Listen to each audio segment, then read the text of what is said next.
Ang isang Taurus na iniisip ngayong Pasko. Ngayong gabi ng Pasko, habang banayad na kumikislap ang mga ilaw sa labas at humihina ang galaw ng mundo, gising na gising ang puso ng isang Taurus. Ngumiti sila kasama ang pamilya, tumawa sa hapagkainan, ngunit sa kaibuturan ng puso, isang pangalan ang patuloy na bumabalik. Hindi malakas. Hindi desperado. Ngunit tahimik, puno ng damdamin at tapat. Isang alaala. Isang mukha. Isang pakiramdam na hindi kailanman tuluyang naglaho. Ganito ang mga iniisip na binubuhay ng Pasko, lalo na sa isang Taurus na lubos ang pagmamahal, matiisin sa paghihintay, at walang hanggan ang pag-alala. Ngayong gabi, nakikinig ang sansinukob, kumikilos ang kapalaran, at isang tanong ang nakabitin sa hangin. Paano kung ang taong iniisip mo ay iniisip ka rin ngayong Pasko? Maaaring ang sandaling ito ang magpapasya ng pag-ibig, pagtatapos, o muling pagkikita, isang lihim na isinulat ng tadhana ngayong gabi, para sa lahat ng pusong Taurus. Ang Pasko sa Pilipinas ay hindi lamang isang petsa sa kalendaryo, ito ay isang panahon na nananahan sa puso. Ang mga kalye ay kumikislap sa mga ilaw, bumabalik ang mga pamilyar na awitin, at tila bumabagal ang oras mismo. Ito ay panahon ng pamilya, pagpapatawad, at tahimik na pagmumuni-muni. At para sa isang Taurus, ang kapaligirang ito ay nagigising ng mas malalim na damdamin. Kilala ang Taurus sa kanilang katatagan, pagiging mahinahon, at kontrol sa damdamin. Hindi sila madaling umiibig, at kapag umiibig sila, hindi ito mababaw. Unti-unti, matiisin, at may layunin nilang binubuo ang pag-ibig. Kaya't kapag nanatili ang damdamin, nananatili itong malalim. Ngayong Pasko, napapansin ng Taurus na mas madalas silang mag-isip kaysa karaniwan. Hindi dahil nag-isa sila, kundi dahil hinihikayat ng panahon ang katapatan. Lumilitaw ang mga lumang alaala sa gabi, sa tahimik na sandali pagkatapos mawala ang tawanan. Sa mga awiting sobrang pamilyar. Nagsisimula silang magmuni-muni sa mga bagay na dati nagdulot ng kapanatagan, tunay, at makabuluhan. May isang tao na konektado sa mga pag-isip na ito. Isang presensya na may dalang bigat ng damdamin. Maaaring hindi ito sinasabi ng malakas, ngunit ang puso ay nakakaalala, kahit ang isip ay pilit itong iniiwasan. May paraan ng Pasko upang ihayag ang katotohanan ng damdamin. Hindi nito hinihingi ang sagot, ngunit mahinahong nagtatanong. At para sa Taurus, ang panahon na ito ay nagiging salamin, hindi ipinapakita kung ano ang nawala, kundi kung ano pa ang mahalaga. Ang kwentong ito ay hindi tungkol sa pagsisisi. Ito ay tungkol sa pagkilala. Dahil minsan, ang taong palagi nating iniisip ay hindi bahagi ng nakaraan, kundi bahagi ng isang tadhana na tahimik na naghihintay na magbukas. Sa Pilipinas, ang Pasko ay higit pa sa isang pagdiriwang, ito ay isang damdamin na tumatagos sa bawat puso. Nagkakatipon ang mga pamilya para sa Noche Buena, nagkakapalitan ng pagbati ang mga kapitbahay, at kahit ang mga estranghero ay nagbabahagi ng ngiti sa ilalim ng kumikislap na ilaw ng parol. Ito ay panahon kung kailan mas malinaw ang mga alaala, mas malapit ang damdamin, at ang mga emosyong dati nakatago ay tahimik na umaangat sa ibabaw. Para sa Taurus, ang panahong ito ay may kakaibang bigat. Ang kanilang puso, na karaniwang kalmado at mahinahon, ay nagsisimulang gumalaw sa pag-iisip tungkol sa isang taong palaging mahalaga. Hindi ito bigla ang pananabik, ni panandali ang hangarin. Ito ay tahimik at matatag na presensya na bumabalik tuwing kumikislap ang mga ilaw ng Pasko o tumutugtog ang pamilyar na awitin sa radyo. Naalala ng Taurus ang maliliit na bagay, ang tawanan sa ilalim ng Christmas tree, ang mga banayad na pangako, ang ginhawa ng isang taong nakakaunawa sa kanilang tahimik na puso. Inaalala nila ang mga sandaling simple, ngunit makapangyarihan, mga sandali na humubog sa kanilang pag-unawa sa pag-ibig at koneksyon. Naiintindihan ng mga Pilipino ang ganitong uri ng pananabik. Alam nila ang pakiramdam ng paghawak sa mga alaala, nang ngumingiti sa publiko, habang ang isipan ay tahimik na naglalakbay patungo sa isang taong malayo. Para sa Taurus, ganito rin isang banayad na kirot na may kasamang kagalakan at mahinahong kalungkutan. Bawat kilos sa paligid nila, mula sa makukulay na ilaw ng parol hanggang sa halimuyak ng tradisyonal na pagkain, ay nagpapasigla ng mga alaala. Napapansin nila ang mga detalye na maaaring hindi pansinin ng iba, ang paraan ng pagtawa ng isang tao, ang paghawak sa kanilang kamay, o ang tahimik na nagsasalita ng higit pa sa mga salita. Ang emosyonal na koneksyong ito ay hindi lamang nostalhiya, ito ay senyales ng puso kung ano pa ang mahalaga. At ngayong gabi, sa ilalim ng mahinahong langit ng Pasko, hindi ito maikakaila ng Taurus. Ang taong iniisip nila ay hindi anino ng nakaraan, kundi isang presensya na tahimik na humuhubog sa kanilang kasalukuyan at gumagabay sa landas ng kanilang puso. Dahil para sa Taurus, ang Pasko ay hindi lamang tungkol sa pagbibigay o pagtanggap, ito ay tungkol sa damdamin. Damdaming malalim, tapat at walang pag-aarte, isang katotohanang lubos na nauunawaan ng mga pusong Pilipino. Ang taong ito ay hindi basta-basta lamang. Hindi sila isang dumaan lang sa buhay ng Taurus nang hindi napapansin. Sila ay isang taong nag-iwan ng bakas, isang presensya na tahimik ngunit makapangyarihang nananatili sa kanilang puso. Para sa isang Taurus, ang pag-ibig ay hindi kailanman mababaw, at kapag ito'y tumagos ng malalim, nananatili ito. Maaaring ito ay isang dating pag-ibig, ang nagwakas ng walang malinaw na pagtatapos, na nag-iwan ng mga tanong na walang sagot at damdaming hindi nasabi. Maaaring ito ay isang taong hindi nagkaroon ng lakas ng loob na aminin, isang pusong tahimik na hinangaan mula sa malayo. O maaaring ito ay isang pag-ibig na dumating sa maling panahon, na naabala ng distansya, sitwasyon, o takot. Naalala ng Taurus ang bawat detalye, ang tawanan sa maliliit na sandali, ang kaaliwang katahimikan kapag magkasama, ang init na pakiramdam na parang tahanan. Kahit ang pinakamaliit na kilos, gaya ng paraan ng pagtitig sa isa't isa, o ang paghawak ng kamay, ay nananatiling nakaukit sa alaala. Naiintindihan ng mga Pilipino ang ganitong damdamin, ang tahimik na pananabik para sa isang taong minsang pakiramdam ay lahat ng bagay. Hindi ito desperasyon, ito ay banayad na hatak, isang malumanay na bulong ng kung ano pa ang dala ng puso. Para sa Taurus, natural at hindi maiiwasan ang pag-isip sa taong ito. Kahit na napapaligiran ng pamilya, kaibigan, at kasiyahan, ang isip nila ay napupunta sa isang tao. Marahil isang mensahe ang lilitaw sa kanilang telepono, marahil isang awitin ang tumutugtog sa radyo, o marahil ang tahimik na gabi lamang ang nagbabalik ng pag-isip. Ang taong ito ay higit pa sa isang alaala. Sila ay bahagi ng emosyonal na pundasyon ng Taurus. At ngayong Pasko, ang kanilang presensya, tunay man o imahinasyon, ay pakiramdam na mas malapit kaysa dati, humuhubog sa damdamin, pangarap, at tahimik na hiling ng Taurus. Dahil para sa Taurus, ang pag-ibig na naalala ay pag-ibig na mahalaga pa rin, at ngayong Pasko, ang pag-ibig na yon ay tumatangging baliwalain. May natatanging paraan ng Pasko sa pagpukaw ng damdamin, lalo na para sa Taurus. Pinapabagal nito ang buhay, ginagawang tahimik na landas ng pagmumuni-muni ang mga abalang kalye. Sa Pilipinas, ang hangin ay puno ng ilaw ng parol, mga karol, at halimuyak ng tradisyonal na pagkain. Bawat maliit na detalye ay nagiging sanhi ng alaala at damdaming matagal nang itinago sa buong taon. Para sa Taurus, imposibleng baliwalain ang mga ito. Hindi tulad ng panandaliang atraksyon, ang damdamin ng Taurus ay nakaugat sa malalalim na koneksyon. Isang simpleng awitin ng Pasko, isang tawanan na naaalala mula pa noong mga nakaraang taon. O kahit ang kumikislap na ilaw ay maaaring gisingin ang damdaming akala nilang nawala na. Tahimik ngunit makapangyarihang gumagalaw ang mga sandaling ito sa puso. Naiintindihan ng mga Pilipino ang ganitong pakiramdam. Ito ang banayad na kirot sa pag-alala sa isang taong minsang pakiramdam ay tahanan. Habang nagdiriwang ang lahat sa paligid nila, ang Taurus ay humihinto sa kanilang sariling tahimik na mundo.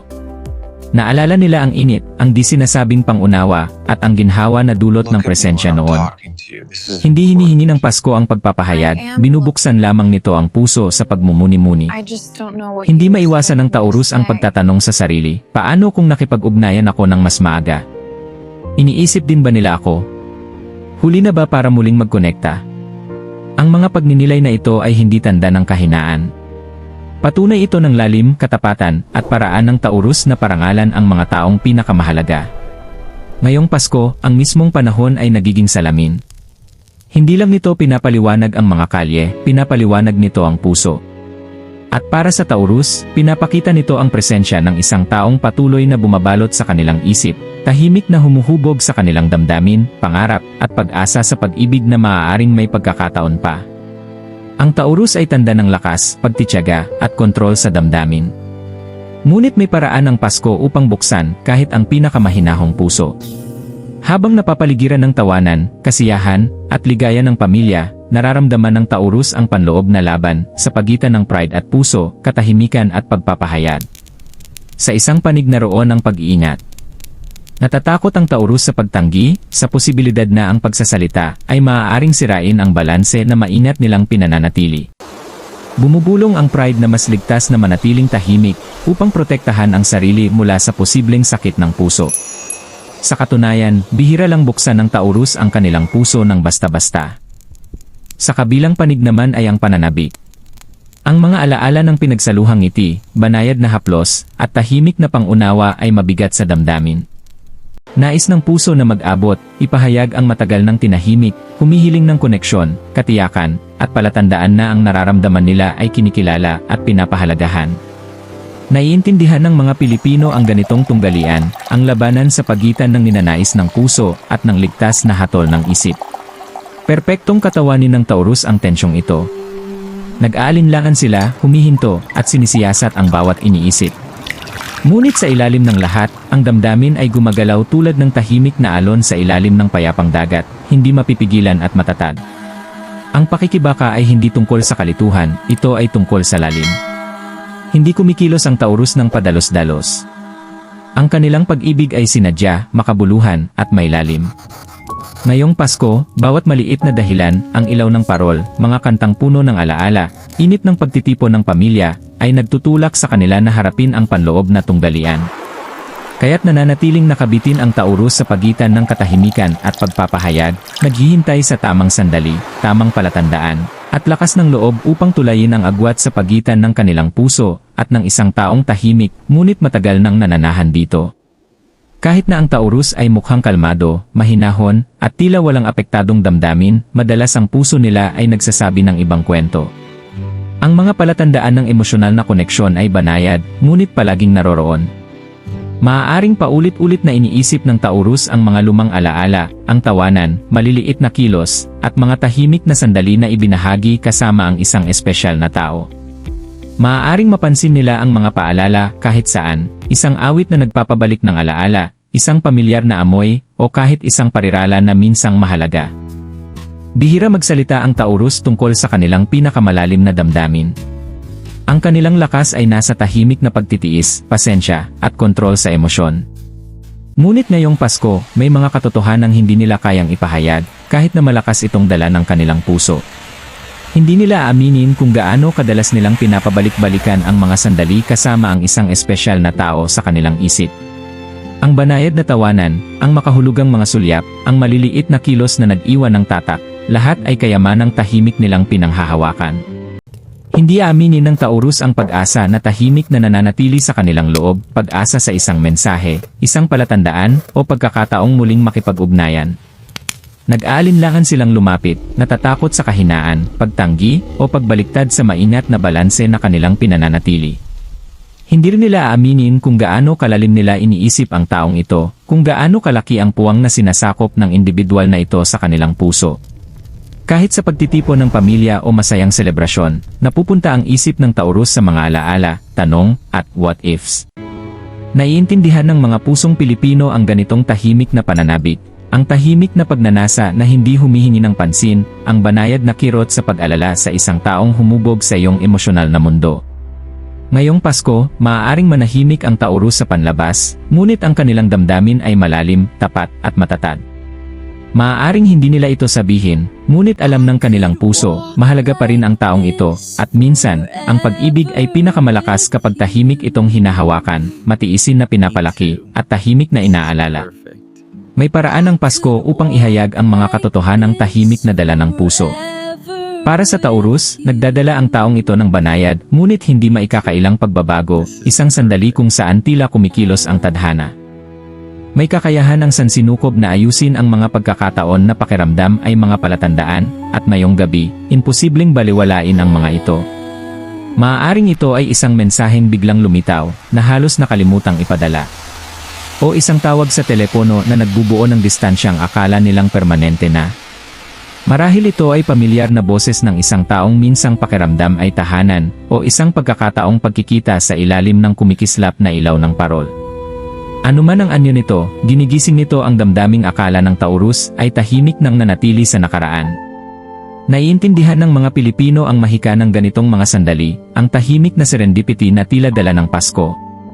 Hindi lamang ito pagkakatulad, ito ay emosyonal na timing, isang banayad na hudyat na ang mga pusong tahimik na naghihintay ay hindi kailanman nag-iisa. Natagpuan ng Taurus ang kanilang sarili sa isang sangandaan, ipahayag na ang mga damdaming matagal ng tinahimik o tahimik na parangalan ang nakaraan nang hindi ginagambala ang kasalukuyan. Ang desisyon ay nasa kanila, ngunit nagbibigay ang sansinukob ng malinaw na pagkakataon, isang palatandaan na ang pag-ibig, pasensya, at katapatan ay hindi nasasayang. Ang pagbabagong ito ay hindi tungkol sa drama, ito ay tungkol sa tadhana.